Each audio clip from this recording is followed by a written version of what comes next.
Sometimes the most direct translations can really unlock a whole world of understanding. Take our topic today. Kapap literally means face-to-face combat. Simple, right? Right. But within that straightforward phrase lies a really dynamic and specialized approach to self-defense, forged in, well, the crucible of the Israeli Special Forces. And the key insight here, I think, is that necessity is truly the mother of invention, even in combat. It really is. And it's worth noting how that seemingly universal term, face-to-face combat, evolved into something very specific, a highly regarded combat concept. We're not just talking about any fighting style. Kapap, as we'll explore, it's a unique doctrine shaped by historical necessity and a constant drive for practical application. Exactly. And for you, our listener, who shared the source Kapap Combat Concepts, Martial Arts of the Israeli Special Forces by Avi Nardia and Albert Timen, with special advice from John Machado. Well, this deep dive is your shortcut to grasping the core ideas behind this renowned system. Think of it as like extracting the essential DNA of Kapap. Yeah, and if we connect this to the bigger picture of your interest in gaining knowledge quickly but thoroughly, this deep dive is designed for exactly that. Our mission today is to unpack the origins, trace the evolution, and lay out the fundamental principles of Kapap. Right. We want to equip you with a solid understanding of its core tenets and how they might be relevant, in various situations, all without overwhelming you with unnecessary details. And a quick nod to the source itself. This book, co-authored by Avi Nardia and Albert Timen, with John Machado's expertise. It's actually dedicated to the original instructors of Kapap. Meshel Horowitz, Gerson Kopler, Yehuda Marcus, Abraham Zakai, Yitzchak Stabel, and Moshe Finkel. It feels important to remember these pioneers as we delve into their legacy. Definitely. Okay, let's unpack this. Where did Kapap actually come from?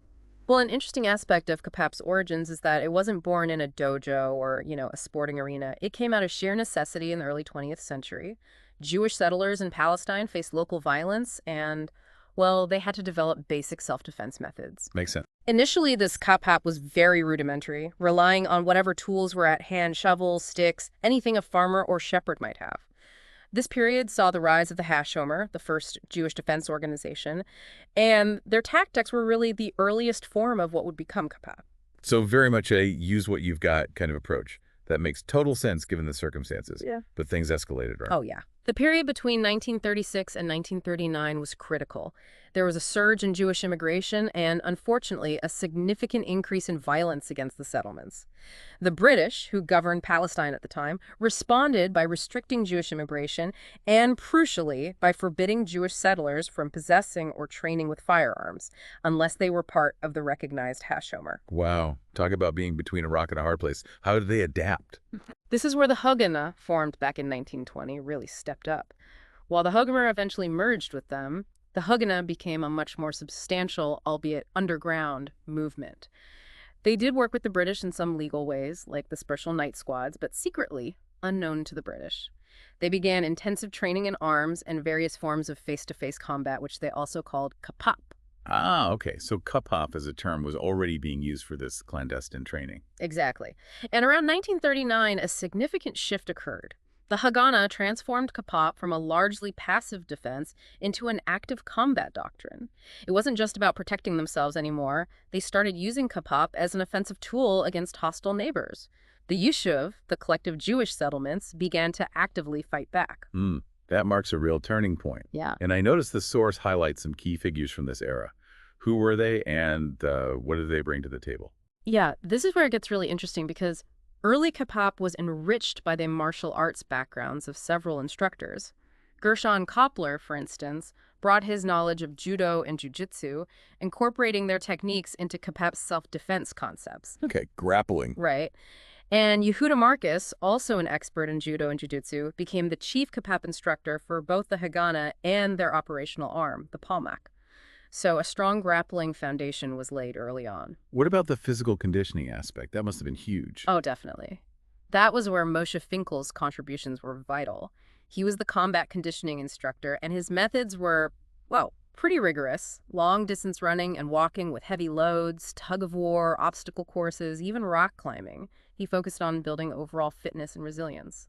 That's intense. Definitely sounds intense. And there were other specialized skills being integrated too, I gather. Absolutely. Yitzchak Stabel was the head boxing instructor for the Palmach.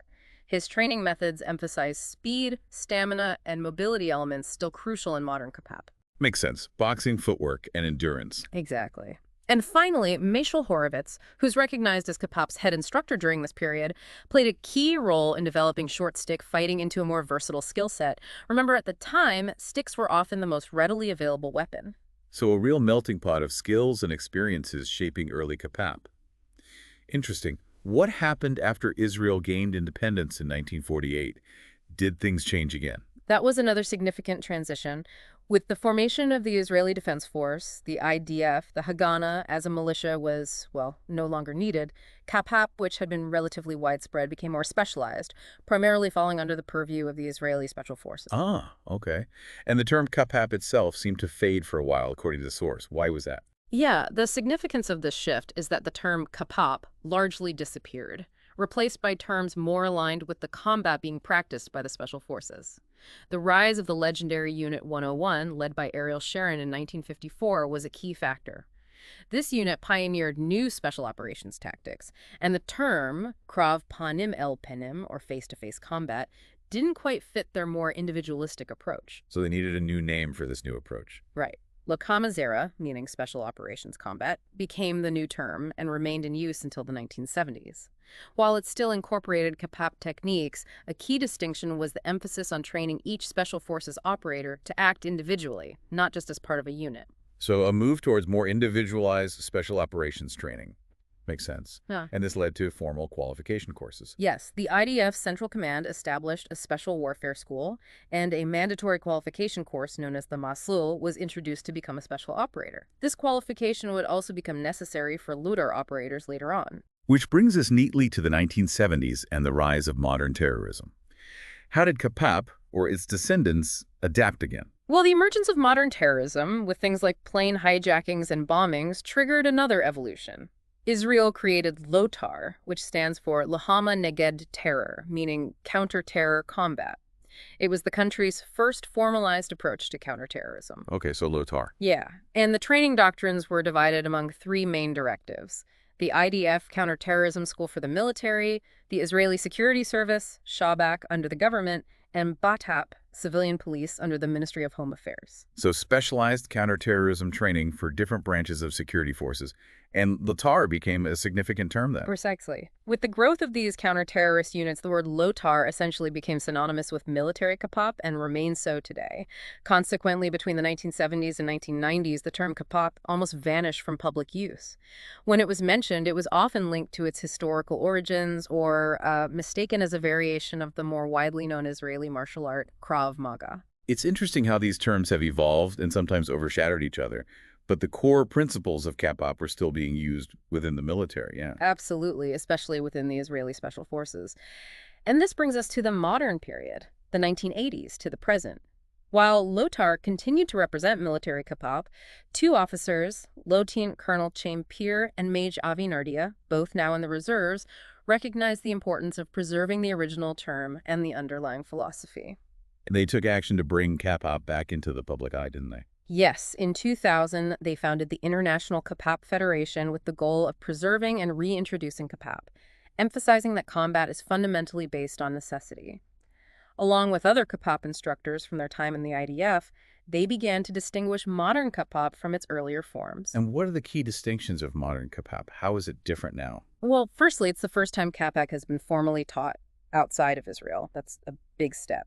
Secondly, it's now being taught to civilians, moving it beyond being an exclusive military combat system. Yeah. Eventually, Avi Nardia, along with others like Albert Timen, established the Kapap Academy to further legitimize this adaptive self-defense and combat system with a, structured framework. So a conscious effort to preserve and broaden the reach of Kapap.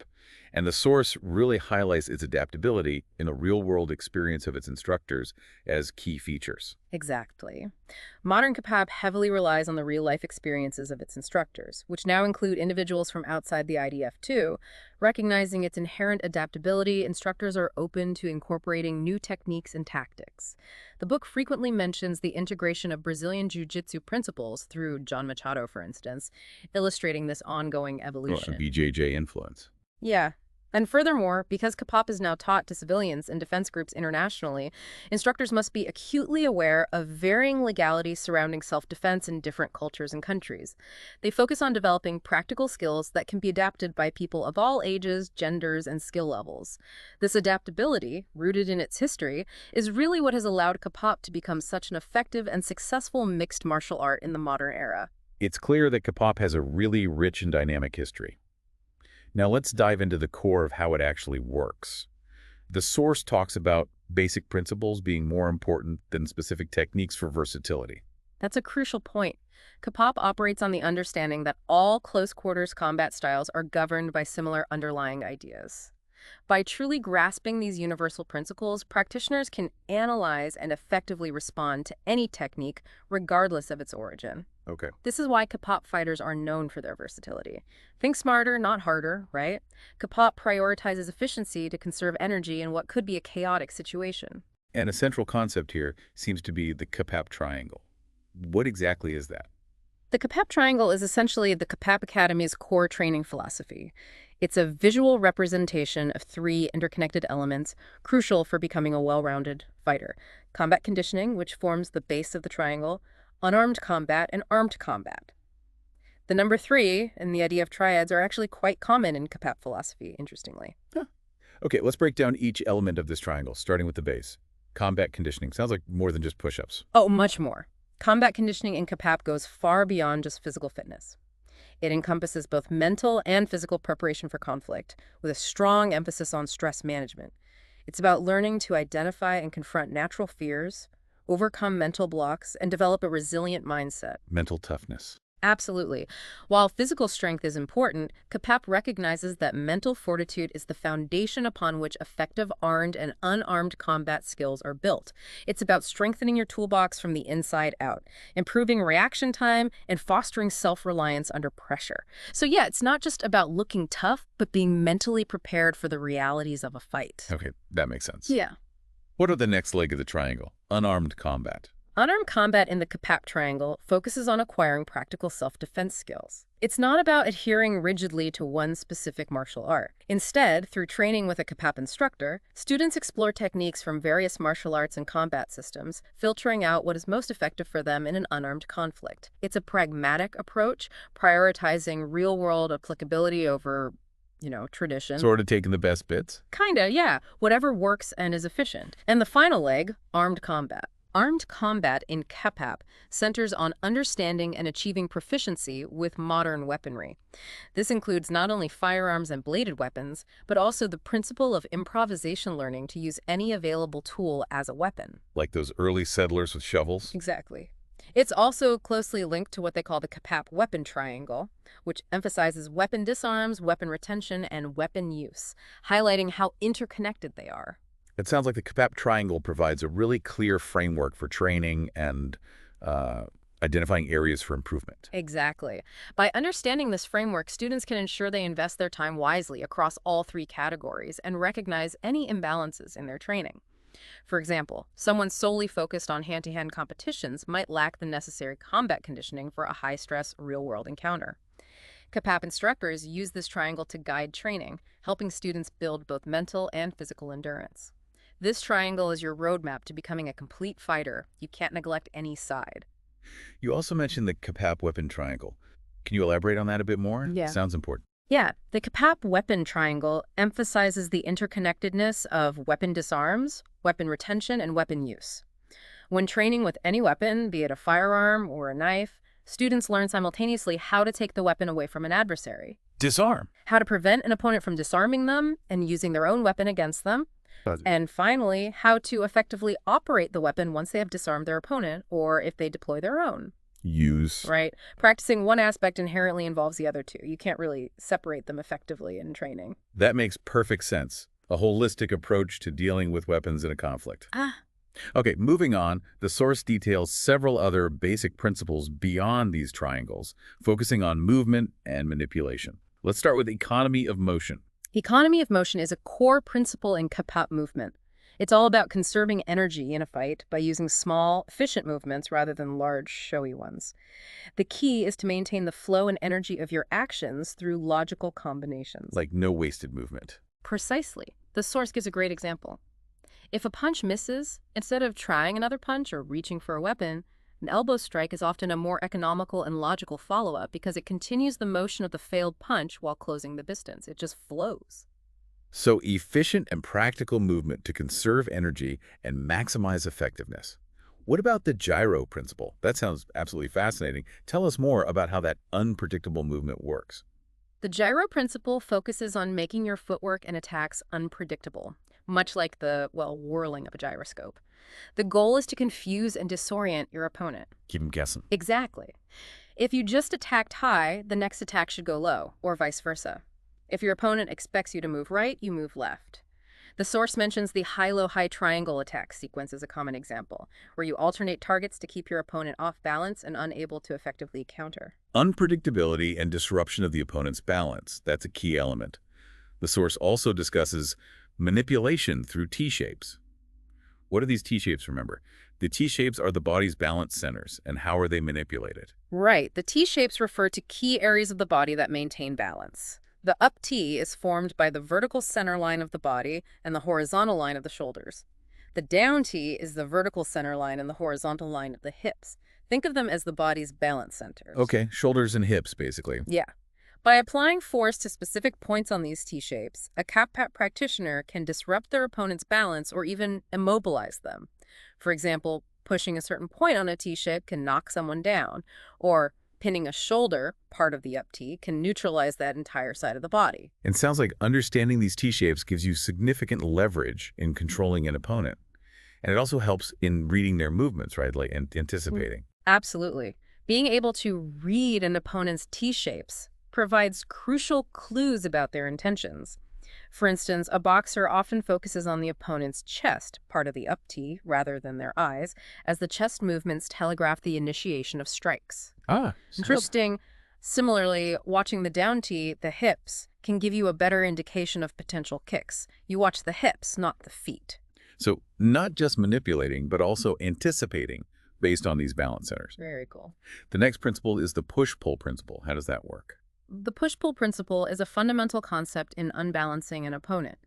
It involves selecting 2 points on the opponent's body, not necessarily limited to the T-shapes, could be anywhere, and manipulating them in opposite directions, pushing one while pulling the other. Okay. This creates a disruptive force that can easily throw someone off balance. The source illustrates this with examples like pushing a shoulder and pulling a leg, or in grappling, pulling the face and pushing the shoulder. The key is to be creative and quick-witted in applying this principle when the opportunity arises. Using opposing forces to disrupt stability. That's a very practical approach. Another principle mentioned is the principle of 2 points of contact. How's that different? The principle of 2 points of contact emphasizes maintaining contact with 2 distinct points on a body part to achieve manipulation. This is particularly evident in arm locks, where your hands will typically be positioned on different parts of the opponent's arm, like the wrist and elbow, to control their movement. Got it. What distinguishes this from the push-pull principle, I think, is that one of the points of contact can even be a surface, like the ground or a wall, not just the opponent's body. You're using the environment, too. So leveraging contact with either the opponent or the environment for control. Okay. The next principle is balance displacement. How does that differ from manipulating T-shapes or the push-pull principle? Seems related. They are definitely related, but balance displacement is a broader concept. It can be the result of manipulating T-shapes or applying the push-pull principle, but it can also occur in various other techniques like chokeholds or sweeps. Even a missed attack that causes an opponent to overextend and lose their footing is an example of balance displacement. So it can happen without you directly closing it with a specific push or pull. Exactly. The source highlights that you don't always need direct contact to cause this imbalance. You might just create the situation where they displace their own balance. Creating an advantage by disrupting the opponent's equilibrium, however it happens. Got it. The source also mentions geometric elements in attacks and defenses. What's that about? This principle highlights that all martial arts and combat systems, regardless of their origin, are fundamentally based on simple geometric forms in their attacks and defenses. Linear techniques like straight punches or kicks, circular techniques like hooks or roundhouse kicks, and triangular techniques, such as in certain chokeholds or footwork patterns. So breaking it down to basics. Right. By recognizing these underlying geometric elements, a Kapap practitioner can analyze and develop effective defenses against any attack, regardless of its specific style. It's like breaking down complex movements into their basic components for better understanding and response, seeing the pattern. The last of these basic principles in this section deals with the pre- and post-conflict aspects of a fight.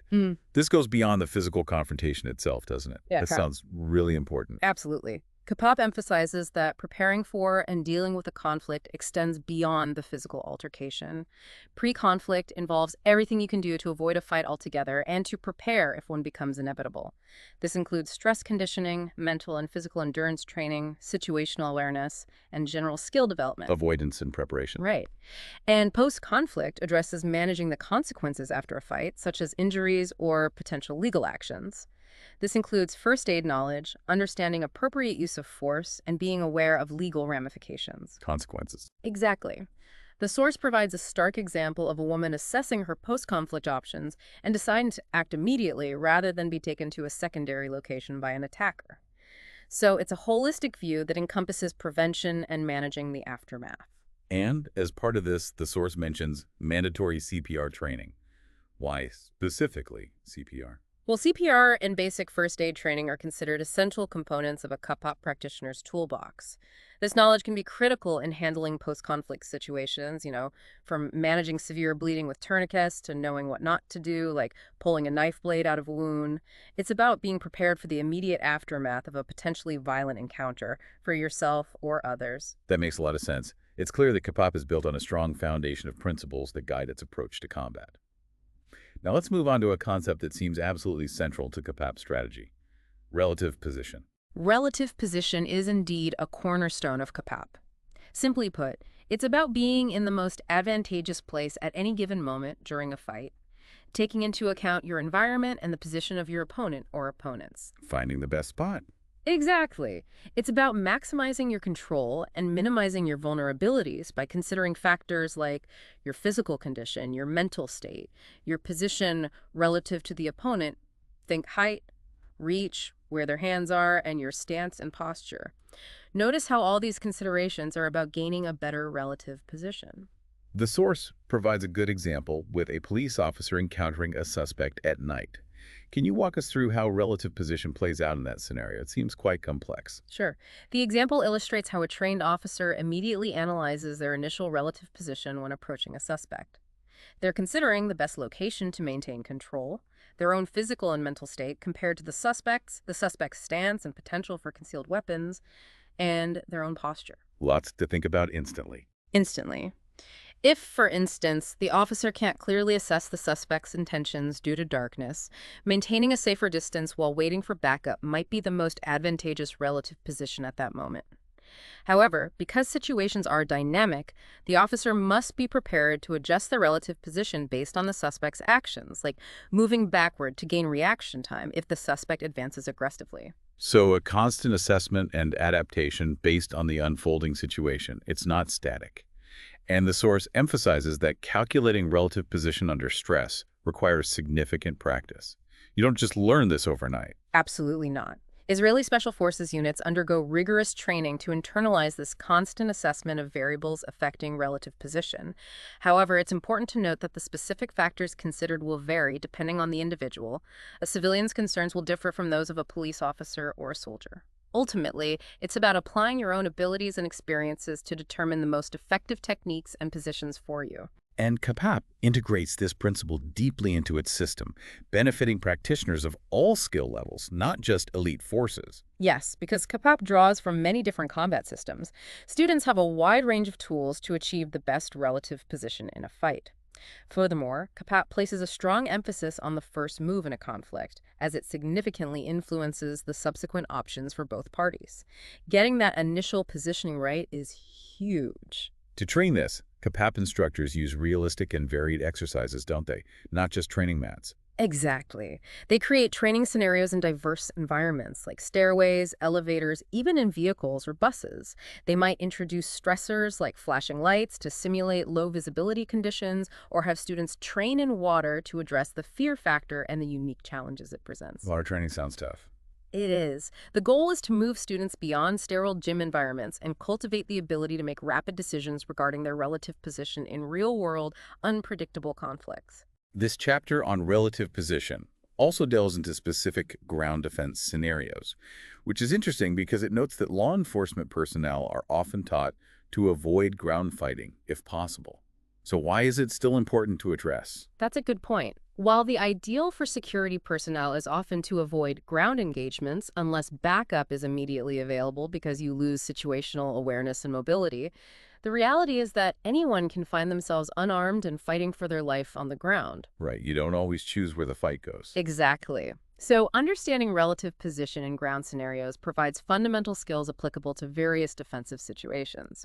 And notice how all these techniques we'll discuss, whether it's Machado's control-focused jiu-jitsu or Nardia's escape-oriented Kapap, are ultimately about gaining a better relative position. That's the common thread. The source then provides some interesting comparisons between Brazilian Jiu-Jitsu approaches, demonstrated by John Machado, and more reality-based Kapap approaches, demonstrated by Avi Nardia, specifically in ground defense. What are some of the key differences in their focus that the book highlights? It's worth noting here the contrast in priorities, which reflects the different contexts they often train for. In the ground defense scenarios, Machado, drawing from his extensive jiu-jitsu background, often focuses on gaining and maintaining control through close contact, aiming for dominant holds and submissions. Think sport BJJ or MMA. Control and submission. Right. Nardia's Kapap approach, on the other hand, heavily emphasizes creating distance and escape. While both are effective systems, the underlying goal often differs. Control for potential submission in jiu-jitsu versus safety and escape in Kapap, reflecting, self-defense versus sport contexts. The examples illustrate this well. Machado demonstrates techniques like the side hip slide to gain a dominant mount, various armbar defenses, rear mount defenses, and the butterfly guard, often maintaining close contact throughout. Yes, Machado's demonstrations highlight the jiu-jitsu focus on positional control and transitions to submissions. Even the elevator technique, where the opponent is lifted and swept, leads directly to a controlling ground position. The key is often maintaining that constant contact to dictate the engagement. And then Nardia's examples, shown from a disadvantageous pin position, show a different strategy entirely. Totally. Nardia's responses from a compromised ground position prioritize immediate escape and creating space. Techniques like the eye jab, trachea strike, and scissor sweep are aimed at creating an opening to break free now. The kangaroo kick and head rotation manipulation further illustrate this focus on creating distance and disrupting the attacker's control, not necessarily controlling them. Even the hand traps. Right. Even the hand traps are presented primarily as a means to create an opportunity to strike and escape rather than setting up a submission. The source specifically contrasts this by saying that Machado maintains contact to hold the opponent, as in a grappling tournament, while Nardia seeks to create distance, as in a real-life ambush. Safety and escape are the primary goals for Nardia in these demos. Exactly. While jiu-jitsu tactics are incredibly valuable and integrated into Kapap, the core reality-based approach often prioritizes getting away from the immediate threat. Distance provides reaction time to reassess the situation and choose the next relative position, maybe draw a weapon or just run. There are also examples of virgin guard, where the focus is on weapon retention while on the ground, and different escapes from the guard position, both Kapap style and with jiu-jitsu assimilation. Yeah, the virgin guard scenario, an interesting name, emphasizes protecting a weapon under the hip while pinned, a crucial consideration for law enforcement or even a civilian, say a woman, in a self-defense situation where an attacker is on top. Vital skill. Definitely. And the guard escape examples show those different priorities again. Nardia's Kapap style utilizes strikes and pressure points to create an opening to stand up and get away, while the jiu-jitsu assimilated version, also shown leading to standing, might still involve maintaining a degree of control during the stand-up process. Okay, moving to standing defenses. The source uses the Frankenstein technique as a way to see relative position. And then there are sequences showing Nardia's use of relative position in various upright conflict situations. Yeah, in standing defenses, even a seemingly basic situation like being caught in a chokehold demonstrates the importance of that first move and how it dictates subsequent options. Nardia's initial armbar from what looks like a weak starting position illustrates this perfectly. Right, turning the tables. Exactly. And the follow-up scenarios where the attacker maybe breaks the armbar attempt highlight the need for rapid adaptation and changing relative position again to execute something like a judo takedown or transition into a headlock and takedown. It's constant adjustment. And these often lead to finishing maneuvers, like the Elvis, which the book shows can be applied from both standing and mount positions. Tell me about the Elvis. The Elvis technique, which involves straddling the opponent's ribs area and using powerful hip twists and strikes, is a good example of how a dominant relative position can be exploited for a decisive finish. Whether applied standing or from a mount, it emphasizes controlling the opponent's body and creating opportunities for further impact. It looks brutal. It does sound pretty decisive. The chapter also covers frontal and rear attack counters and releases, all framed through this lens of relative position. Absolutely. In frontal attacks, techniques like the controlled sight applications, using that high triangle pattern and the head rotation and takedown, using the gyro principle, all emphasize creating openings and gaining a more advantageous angle on the attacker. Getting offline? Getting offline, exactly. Similarly, releases from holds and even hair pulls focus on disrupting the attacker's balance and establishing control.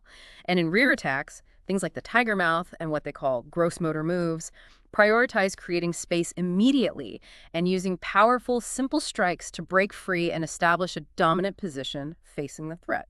And the concept of relative position extends beyond individual encounters to working with partners, as seen in the suspect search and VIP protection simulations. It's not just one-on-one. Absolutely. When working with partners, the goal is to create advantageous formations like the triangle or V formation to control the suspect or protect the VIP while also supporting your teammates.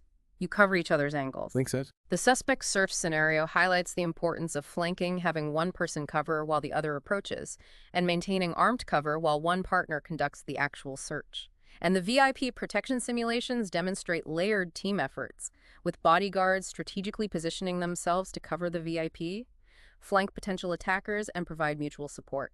It's all about coordinated relative positioning. It's fascinating how this single principle of relative position threads through so many different aspects of Kapap, from individual techniques to team tactics. Let's move on to the next chapter, conditioning. The source emphasizes that Kapap conditioning is more than just getting in shape right. You're absolutely right. While physical fitness is obviously a component, Kapap conditioning primarily focuses on mentally preparing for conflict through stress training. It's not just about achieving arbitrary fitness goals like doing, say, 100 push-ups. Instead, it's about improvising, creating, and tailoring conditioning activities to specifically enhance combat skills and develop what they call battle-ready positions. So the emphasis is on functional fitness that directly translates to combat effectiveness. And creativity is key here, isn't it? You don't just follow a set routine. Creativity and assimilation of knowledge from other disciplines are essential in Kapap conditioning. It's about taking effective exercises, maybe from athletics or other martial arts, and adapting them to build specific combat skills relevant to Kapap principles. Upgrading the toolbox, as the book says. Exactly. The source introduces the concept of muscle confusion, using a wide variety of exercises to improve mobility, balance, and control, preventing the body from adapting too closely to one routine and hitting plateaus. A general guideline suggested is 5 sets of 3-minute rounds, mimicking fight rounds. The chapter then details various types of conditioning exercises, starting with mobility exercises using something simple like a jump rope. Yeah, the jump rope is presented as a surprisingly versatile tool for improving stamina and hand-eye coordination through various skipping variations, running in place, rotations, high jumps, but also things like shadow boxing under moving ropes and even dry fire exercises with rope obstacles to simulate movement constraints. And the Frankenstein exercise. Ah, yes, the Frankenstein exercise, where a student tries to avoid an instructor's unpredictably swinging arms while practicing strikes, further develops agility and reaction time against dynamic movements. Moving stretches are also emphasized for flexibility and agility, acting as transitions to battle-ready positions, not just static holds. Exactly. Stretches like the groin stretch with movement, calf stretch with transitions between positions, and a hip stretch that flows into a full body stretch are not just about increasing flexibility, they're about training the body to move efficiently into positions that can be used for combat techniques. Functional flexibility. Right. Even abdominal exercises are framed in terms of their functional application in combat scenarios, like a police officer needing to get up quickly from the ground while protecting themselves. Then there are strengthening exercises focused on power, balance, agility, and reaction time. The classics, but maybe with a twist. Pretty much. Exercises like squats and lunges, but in various forms for that muscle confusion, leg and kick combinations with transitions, neck exercises, the source advises extreme caution, sit-ups that transition directly into standing positions, and various push-up variations, fingertip, ballistic, one-handed, knuckle, diamond, are all geared towards building functional strength relevant to combat movements and scenarios. And the leopard crawl. The leopard crawl or tiger walk is highlighted for its ability to build total body stamina and particularly grip strength, which is crucial for climbing, grappling, and weapon retention. Impact conditioning seems particularly important in preparing for the realities of a fight, where the feeling of being struck can be disorienting or just painful. Absolutely critical. Impact conditioning aims to simulate the feeling of receiving blows to avoid being overwhelmed or distracted by pain in a real conflict. It builds resilience. So how do they do that? Methods range from simple cardio with light, controlled contact, to the absorb thrust drill with a medicine ball boxing for conditioning the fists, headbutt sit-ups, carefully done, for neck strength and coordination, and even the free fall with a medicine ball dropped onto the stomach. It's all designed to build resilience and mental toughness to impact. Sounds unpleasant, but necessary. Even knife warm-ups with rubber knives are included in conditioning, not just technique practice. Why? Yeah, these drills, using safe rubber knives, ranging from basic knife throws and catches to more advanced two-knife variations, are framed as conditioning for hand-eye coordination and mental awareness under pressure. They often incorporate balance training, like standing on one leg, and added stress, like push-up penalties for dropping knives, to enhance focus and coordination when things get hectic. Finally, the chapter covers group conditioning drills. How do those fit in? Group drills like random medicine ball throws, the pass along where you pass balls back to back in a circle, ball pass with someone in the center trying to intercept, and the accordion drill where a student is pressured physically between two trainers, are excellent for building physical endurance, hand-eye coordination under stress, agility, grip strength, and maybe most importantly, the ability to react effectively when facing multiple opponents or dynamic pressure from different directions. It's clear that Kapap conditioning is a really comprehensive approach that integrates physical and mental preparation with a strong emphasis on functional application in combat scenarios. Yeah. Okay, let's move on to the art of impact. The source defines impact very broadly here. Yeah, Kapap defines impact simply as any force or shock that strikes a target, intentionally keeping the definition inclusive. This means it encompasses not only offensive strikes and kicks, but also defensive actions like blocks. And even the offensive uses of weapons, a bullet hitting a target is impact, right? This broad definition allows Kapap practitioners to draw effective techniques from a wide range of combat systems and apply the concept universally. And the source emphasizes again that impact in Kapap is more than just brute strength. It involves knowledge, understanding, and common sense. It's strategic. Exactly. It's about using your best weapon, your brain, to make informed decisions about how and where to apply force effectively in a close quarters conflict to ensure your safety and survival. It's about knowing your own limitations and capabilities and making choices based on your understanding of relative position and the potential consequences of your actions. The chapter then delves into specific types of impact, starting with pressure points. Now, these are sometimes viewed with skepticism in martial arts circles. How does Kapap view them? Kapap presents pressure points as potentially powerful forces that can be applied to small, sensitive areas of the body. Their effectiveness can certainly vary depending on factors like the opponent's adrenaline level, pain tolerance, or even if they're intoxicated. However, they are considered valuable as unexpected surprise techniques, particularly useful within very close personal space where larger movements aren't possible. Sort of quick, debilitating shots. Potentially, yes.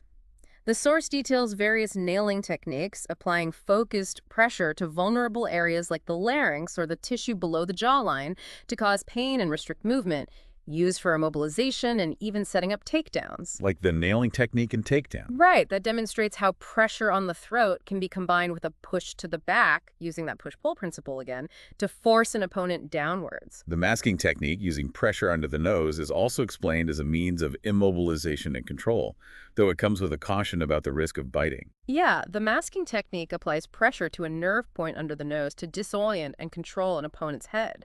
It's highlighted as a method to disrupt their balance and create an opening for further action, such as transitioning to a rear chokehold. The warning about potential biting is a realistic reminder of the dangers in close quarters combat.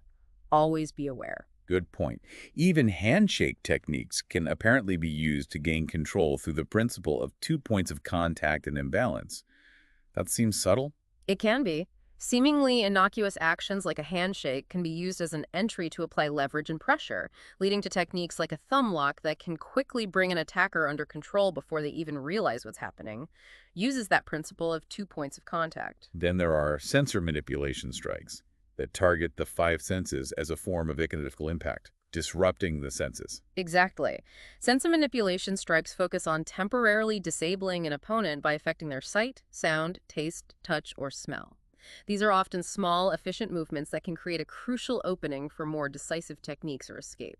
Like key number 1 and key number 2. Right. Key number 1 involves cupped palm strikes to the ears, affecting hearing and balance, followed by a groin strike. And key number 2 uses a sudden loud clap near the face, startle, affect hearing, followed immediately by an eye gouge or groin strike. Very economical, very direct. The chapter then circles back to impact conditioning to emphasize reality-based training for delivering these impacts. Yes, the importance of training for impact under realistic conditions is reiterated. You need to know how it feels to hit something solid and how to absorb impact yourself. Exercises like focus mitt training for target awareness and control, tie pad training for developing power impact with strikes, kicks, knees, and elbows, and kick shield training for combining power, speed, agility, and endurance are discussed. These methods help practitioners understand how strikes feel and how to deliver them effectively without injuring themselves. Ground impacts, including safe falling techniques and defenses against ground attacks, are also covered under this impact umbrella. Definitely. Techniques like the rocking chair fall, yukimi, from Japanese martial arts teach safe ways to fall and absorb the impact with the ground, allowing for quicker recovery.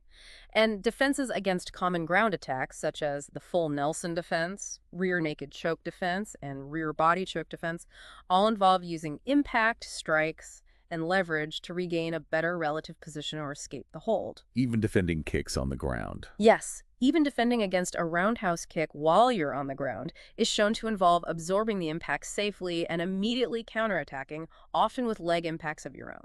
And leg impacts are highlighted as powerful tools for maintaining relative position on the ground, even when wounded. Absolutely. Even while grounded, the legs remain powerful weapons for defense against kicks and stomps from a standing attacker. The source mentions training scenarios involving simulated injuries or temporary blindness to make the training more realistic and prepare practitioners for fighting effectively even while compromised. You use what you have. The importance of impact combinations in real conflicts is stressed, always keeping movement and relative position in mind, not just single shots. Right, because real fights are unpredictable and rarely end with one technique. Having a variety of impact tools and the ability to combine them fluidly is crucial. The front defense with the high-low high triangle, block high, palm strike high, groin strike low, masking technique high, and front defense with balanced displacement, dodge, pivot, groin strike low, masking high. Scenarios demonstrate how to link different strikes and movements effectively while constantly maintaining or improving your relative position. Finally, the chapter addresses knife impacts, covering both dealing with armed attackers and using a knife for defense, but with a very strong emphasis on safety and qualified instruction. This seems like a critical but dangerous area. Extremely critical and potentially very dangerous, yes. Given the prevalence of knife attacks worldwide, Kapap training includes learning how to defend against them and, in some contexts, how to use a knife effectively for defense if absolutely necessary. The source details 6 basic knife training drills focusing on cutting vital targets, wrist, throat, abdomen, biceps, armpit, kidney, liver area using specific diagonal cuts, horizontal cuts, and straight stabs. Done with rubber knives, of course. And stick drills are used too? Yes. Stick drills are also used, interestingly, to teach students how to control the person wielding the knife, not just focus solely on the weapon itself. It highlights common incorrect blocking methods and shows the correct way to use a forearm block to control the weapon arm and potentially disarm. And specific knife defense scenarios are shown. Yes. Various scenarios like defending against an ice pick attack, downward stab, by grabbing the weapon arm and transitioning to a chokehold using the attacker's own arm weapon, or defending a slash knife attack using a forearm block into a wrist lock, punch, and balance displacement takedown. Even an unarmed versus armed scenario is addressed, emphasizing the need to close distance rapidly, control the knife hand against the attacker's body, and use a weight shift for a takedown. Extreme caution and expert instruction are paramount here. Absolutely. This has been a really comprehensive overview of the art of impact in Kapap. Now we come to a crucial chapter that often gets overlooked in martial arts discussions: liability in the modern world, the consequences of action. This is a vital consideration for any martial art or self-defense system, especially one taught to civilians and security professionals operating under legal frameworks. Kapap emphasizes that practitioners are accountable for their actions and must be aware of self-defense laws, which can vary significantly by location, country, and even local culture. And these laws change. Exactly. The source strongly recommends consulting legal advisors because these laws are constantly evolving. What was legal last year might not be this year. The chapter introduces the use of force matrix, or continuum as a guideline. Can you explain how that works? It's not absolute, right? Right. It's presented as a guideline, a framework for thinking, not a strict legal rulebook. The use of force matrix outlines levels of force that might be considered legally justifiable in different confrontational scenarios, categorized generally by the behavior or resistance level of the individual you are encountering. Can you break down the levels? Sure. Level 1 typically involves a compliant yes person, and the response focuses on commanding presence, communication, positioning, maybe compliant handcuffing. Level 2 deals with a persuasive compliance maybe person, someone verbally resistant or passively non-compliant, and may involve verbal negotiation, pressure points, joint locks, empty hand controls, maybe handcuffing. Okay, increasing resistance. Exactly. Level 3 addresses a hard, reactionary no person who is actively resisting or starting to pose a threat of bodily injury.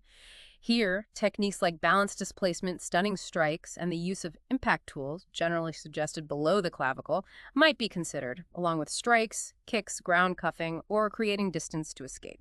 And level 4. Level 4 involves deadly force situations where there's an imminent threat of serious injury or death to you or another innocent party. This is the highest level, potentially justifying the use of impact tools above the clavicle, firearms, or other lethal force options, followed by high-risk control tactics or escape. It's really important to stress again that this is just a guideline, not definitive legal advice, and laws vary enormously. Absolutely.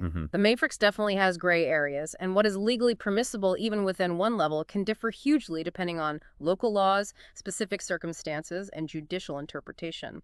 The source underscores the critical importance of researching local regulations and even seeking legal counsel to understand the specific restrictions and procedures in your area. And you can still be held liable, even if you felt you were acting in self-defense. Precisely. That reinforces the need for a comprehensive understanding of the legal landscape surrounding the use of force. It's not just about winning the fight, it's about navigating the aftermath legally and ethically. It's a sobering but absolutely essential aspect of any realistic self-defense training. Finally, the source provides some information about the Kapap Academy itself, the organization behind the book. Right. The Kapap Academy, founded by Avi Nardia and Albert Timen back in 2005 in New Jersey, is presented as a learning environment where everyone is considered both a student and sometimes a teacher, fostering that collaborative evolution. Their curriculum is customized for various groups, from security personnel and law enforcement to civilians, emphasizing strategic learning combined with realistic, scenario-based training. And interestingly, there's no traditional belt system in Kapap, like in karate or judo. Instead, students are categorized into 4 levels based on proficiency. That's right. The levels are beginner, novice, intermediate, and advanced.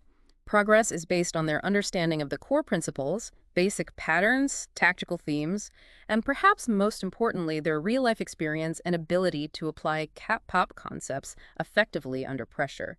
This reflects the focus on practical application over traditional ranking systems. For anyone interested in learning more, the source provides a website for the Kapap Academy. Yes. For those wanting to delve deeper into practical training, the Kapap Academy website, which is www.kapacademy.com, is listed as a resource for finding approved schools and instructors.